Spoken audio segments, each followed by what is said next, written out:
Hello mga ka-Virgin! Virgin stands for Vergara Ginafe. Day in my life, nga may asawa, nga bumbiro, nga abi ko pag makasulod na siya sa bumbiro, magkaahon na kami sa kahirapan, day. Wala pa man, day. Nagpurugait na lang kita, siniday.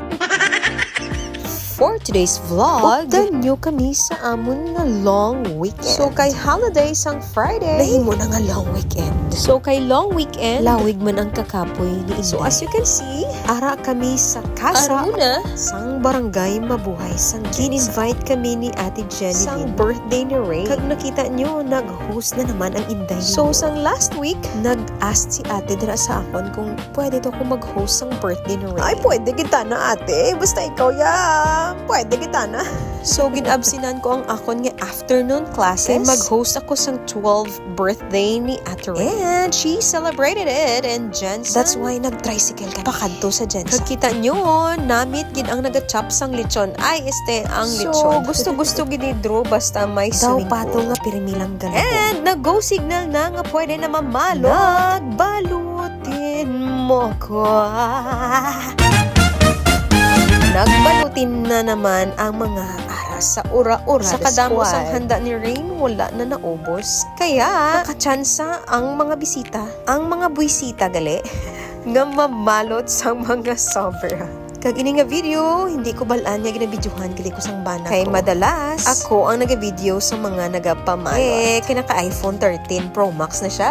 Siya na naman mang video para sa akon para hindi lang ang upod ko may ebidensya. So pagkatapos namon sa Jensen, naghapit kami sa Pulumulok kag dito kami nagtulog. Sang gabi kag aga na kami. So pag-abot diri sa balay, ginpangapi namon ang manamit nga cinnamon bread ni Ate Hana. Naghimos na naman kami ni Drew kay makadto kami sa birthday party sang iyang class. So bago kami magkadto sa birthday party, kay bata ang mag-birthday, hambal ko mabakal kami anay sang regalo. Naghapit na naman kami sa Miniso sa Ace Commercial. Syempre, mahuya man ta guys magkadto sa birthday party nga may regalo, kaon lang ta, no? Bisan tagpila lang da kung may regalo man, kung may hatag, thank you. Isang nagligad yung adlaw, nagkadto man kami dira sa Miniso kay naglakat sa Jensen, nagbakal kami sa regalo para kay Ate. Gamo na ina ang amon nga lunch sa birthday party ni Andre. Kag may padurian pa sila. And Andre, thank you so much sa imo nga loot bags. Every time gini mag-birthday si Drea, the best gina iya loot bags, very useful gid after maubos ang mga candies sa sulod sang iya nga loot bags. Kag syempre, ari na naman kami sa swimming pool, gusto-gusto na naman ni Drew. Tubog na naman nga daw karbaw, nga hindi na magaling. So nagpa-games dira si Ate Karen, very enjoy gid ang mga kids. Kay may pa-prizes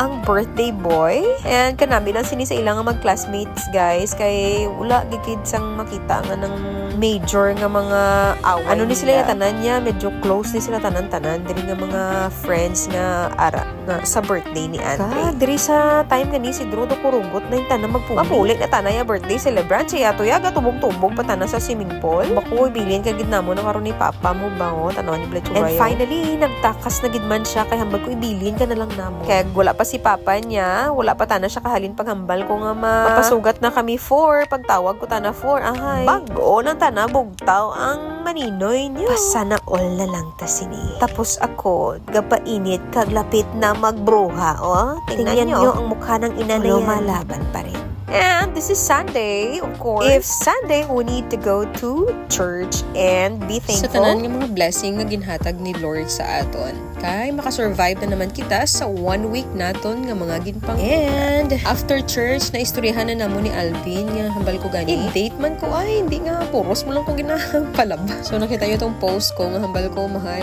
i-date man ko ay ginapalaba mo lang ko. Kami naka-date sa tong 20 kay gabi na natapos ang klase ko, hindi na gusto ni Alvin nga magawa pa kami. So, hambal niya sa Sunday na lang, kaya nagkadto kami diri sa kaon kami sang pizza. Kay gusto namon magkaon sang lasagna, pizza. Kay Druya always kina chicken ang gina-order niya non-stop. Hambal ko gani after church, kumal din ta makaon. Naman ikaw. Alam mo kanong sabat ni Drew, guys. Hambal niya sa City Fry lang ta mama.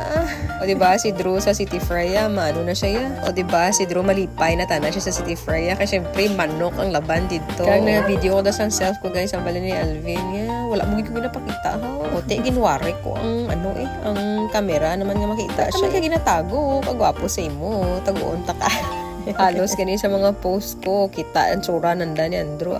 And we asked Andrew, picturean kami nga dalawa. So far, okay man ang picture niya. So, amo na gin-order namon sa Greenwich, guys. And as always, tapos gina namon ang kaon, guys. Hinahimos ko gid ang amon nga karananan para at least daw kwaon na lang balas ang crew. Kaya syempre, na-experience ko man maging crew sa fast food sa Jollibee last time. Man manghimos ang mga kinanaan sa mga customer. Although, nga sa marketing ko na-assign, pero aragid nga time nga makabas kami sa mga food. Like, for example, wala sang damo nga manpower. So, kailangan i-rotation ang mga task para dali matapos. Ang obra ay for the go.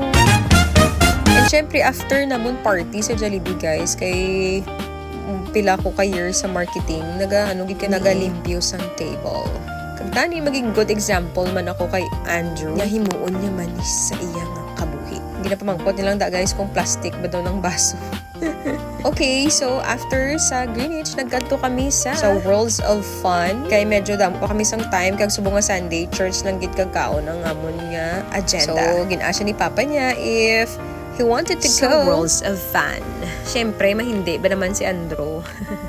Oo, dayon no? And kag nakakuha dira si Drew sang toys, guys, sa iyang last nga coin. Nakakuha pa siya sang, ano tawag sina, guys? Basta hampangan, dira una. Amaya gani, Mama, I'm so lucky kay last coin ko na, pero nakakuha pa daw siya sang toys. Hama ko gani, nakamo na siyang ginatawag nga, save the best for last.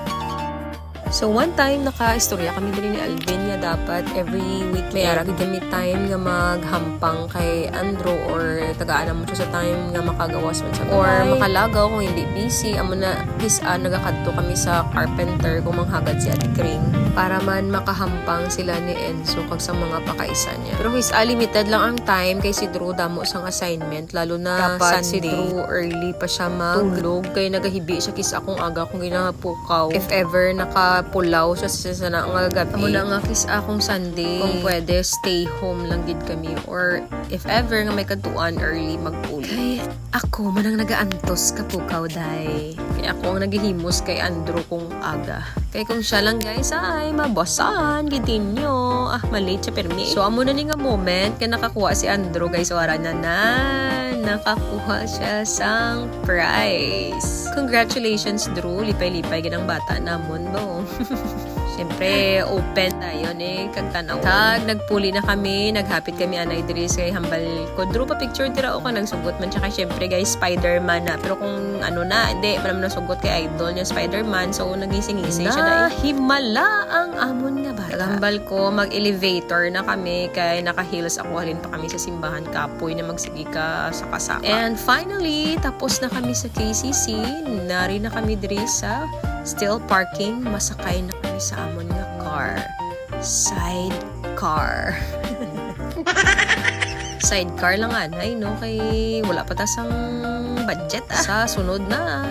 Ang importante, guwapo ang driver. Ay for the go! Bye guys! Thank you so much for watching! I hope na mag-follow ka mo sa para ma-update ka mo sa akon mga uploaded vlogs. Bye!